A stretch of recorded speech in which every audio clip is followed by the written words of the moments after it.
These core columns were discovered after the collapse.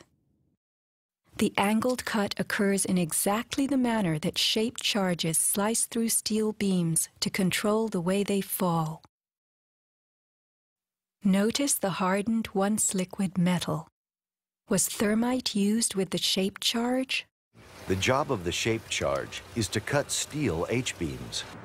The way we do this is by cutting the beam at an angle, which, through a series of beams cut at the same angle, will tend to make the building shift over and walk.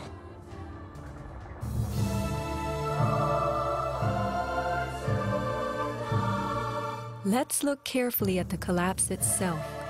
Notice the puffs of concrete issuing from the sides of the building well ahead of the collapse wave. Called squibs in demolition language, these are actual explosives, charges firing visibly through the exterior as gravity pulls the building down.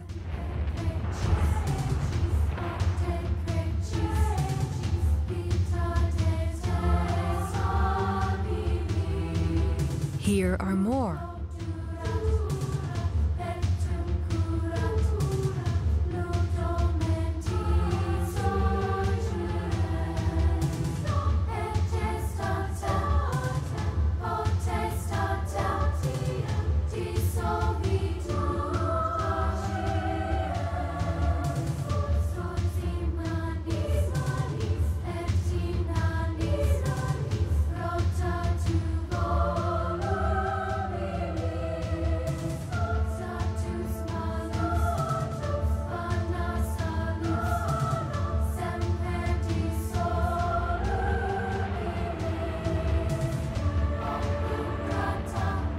Shattering from the top, engulfed by banana peel plumes, these were no ordinary implosions. The Twin Towers each consisted of 3 multi-story buildings set on top of one another. To sustain the weight of so many floors, the sky lobbies had to be extra heavily reinforced. Watch a big squib coming from the sky lobby band.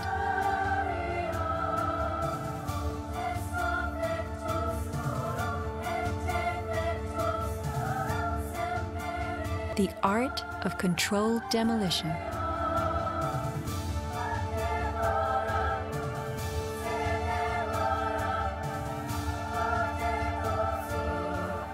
Were these the blasts that took out the core and upper basements just before the final crumble, a mind-boggling sequence of computer-controlled delays that blew the exoskeleton, pulverized the concrete, to bring the whole structure rolling to the ground?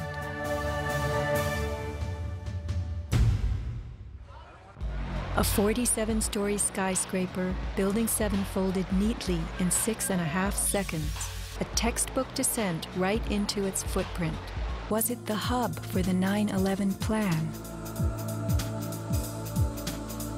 Also, in 6.5 seconds, lost forever were thousands of SEC case files on corporate fraud, including those relating to the notorious activities of giants WorldCom and Enron. A few indictments for stock fraud, but what of the $70 billion California electricity swindle? It disappeared. Silverstein, a commercial real estate tycoon with international political connections, acquired a 19-year lease on the World Trade Center complex in the spring of 2001. Throughout the summer, he reworked the insurance policies on his new property, making sure that it was covered for acts of terrorism.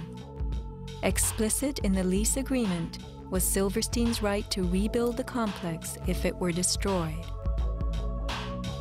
After 9/11, Mr. Silverstein fought his insurers in court to obtain double his policy limits for the destruction of his property, maintaining that the double hijacking constituted 2 disasters caused by terrorists, not just one. He won and was awarded over $7 billion, a magnificent return on his original $15 million investment. My first reaction is to think about the families of those people, the tragedy, the magnitude of it. However, I firmly believe that we should rebuild. If only we could examine the debris from the World Trade Center and figure out what happened. Unfortunately, Mayor Giuliani began shipping the remains off to recycling yards overseas before investigators could even examine it. Not even FEMA was allowed into Ground Zero. Essentially, they blocked off a crime scene and destroyed all the evidence. President Bush's brother, Marvin, was board of directors at Securicom from 1993 until fiscal year 2000. Securicom, now known as Stratasec, is an electronic security company backed by Kuwait American Corporation, which provided security for United Airlines, Dulles International Airport, and from the early 1990s up to the day of 9/11, the World Trade Center. Marvin is also the former director at HCC Insurance Holdings, which insured parts of the World Trade Center on 9/11. More information on this was supposed to be disclosed and never was. To date, the SEC has not revealed what they have learned.